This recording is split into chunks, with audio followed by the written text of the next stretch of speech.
Hello guys, welcome to another Epic 7 video. Today, and as requested by you, I will be making a beginner RTA guide for anyone who is planning to get into it and simply don't know where to start.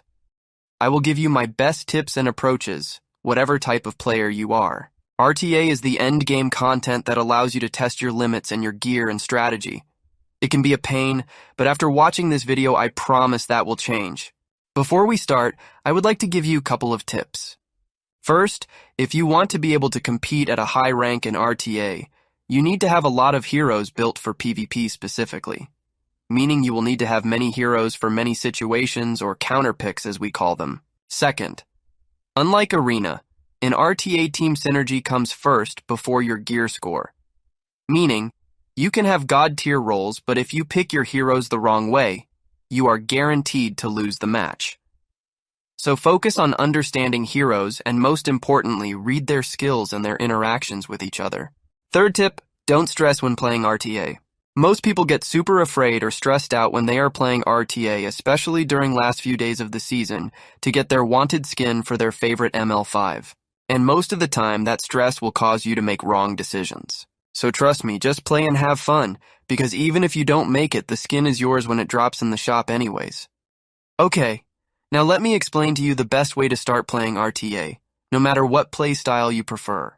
As you know, not everyone has good gear laying around, so gearing a lot of heroes will not be possible, especially if you are new or a mid-game player. So that's why I came up with the 4-4 method. Basically, you build a solid 4 heroes of each class in the game, so you have your thieves, knights, rangers, soul weavers, and warriors.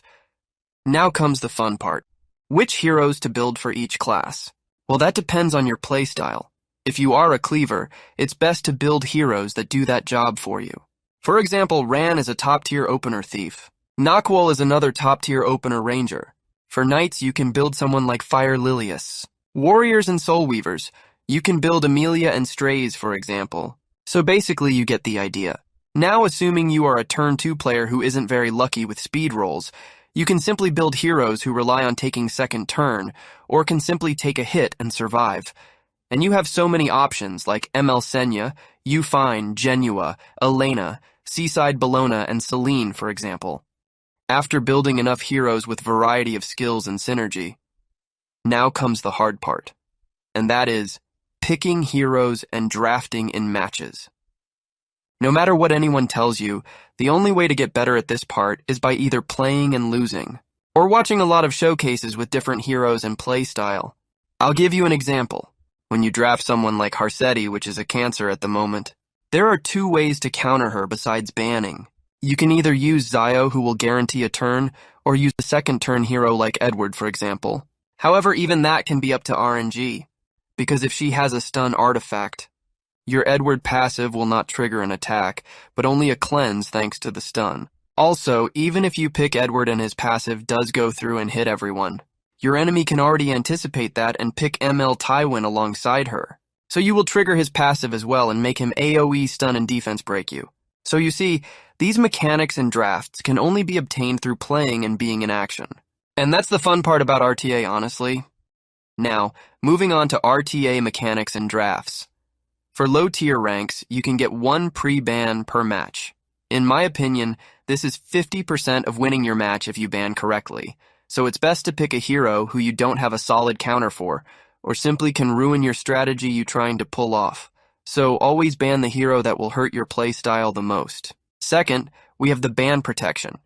And this one is another key to winning if picked right. Basically, the hero you select there will be immune to banning, so you are guaranteed to have him in the match. This hero can be your ticket to winning without a doubt, especially if you know how to draft around him. Third important thing to keep in mind when drafting is always trying to force your enemy to ban certain hero you own that will screw his setup the most. For example, if someone is trying to cleave you with more than one opener, having Zio in the selection will almost guarantee that he will ban him. Especially if you add ML Rowana, for example, that will always follow after him and screw the cleave setup. This means you forced your enemy to ban a hero you chose in order for you to pull something off, which will make him open to many other scenarios. I have one last tip for anyone who trying to win more matches in RTA. Follow the meta. Meaning, Understand who are the meta heroes currently and what they do, and mostly, why are they picked often. For example, ML Senya is god tier because not only being super tanky and bulky, but also her passive that allows her to completely ruin a cleave attempt if you don't play right. Also, one more important thing that most people don't know. You can actually get to master rank in RTA by losing a lot. The point system allows you to go higher, even if your winning rate is lower. The key is playing lots and lots of matches in order for you to achieve this. So even if you are a loser, you can get your skin easily. Just be patient and play as much as possible. Now let me give you an example of an RTA match, and I'll give you my commentary through it, explaining to you every move I took and why I took it.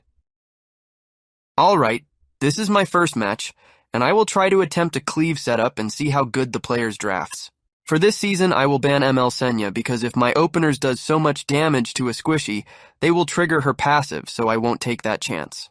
Everything else I can come up with a counter for. You'll notice that he will ban ML Luna, which makes no difference to me since I already have 5 openers ready to pick from. He also picked Harsetti first, meaning he is unlikely going to cleave.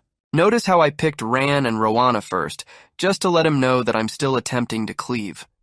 He can easily counter this, but my winning ticket is going to be either Nakwol or ML Politis on that ban protection. So depending on who he picks next, the plan should work. As you can see, he picked ML Landy and protected BBK, so he is going full anti-cleave. Honestly, BBK doesn't scare me at all, especially if you have a soul burn guaranteed, she'll be useless. So I will throw in Frida. Even if he picks Belian at some point, I will still guarantee a soul burn. But for that to work, I need to force him to ban Ran or someone else. I picked Nakwol because of her S3 cooldown increase that will destroy his BBK, and also her unable to move, which will ruin his ML Landy counterattack plans. Finally, he picked Celine and ML Haste, which is no problem at all, because I can seal ML Haste with Nakwol as well. As for Celine, I'll just avoid using non-attack skill so I don't trigger her passive. My last pick was Arbiter Vildred, because I can use the revive if he actually dies and get to nuke again, since his team shouldn't have any damage reductions whatsoever. At this point, I'm 90% sure he will have to ban Ran, because he knows his S3 Soulburn can AoE defense break, and that by itself will allow ML Rowana to cleave as well.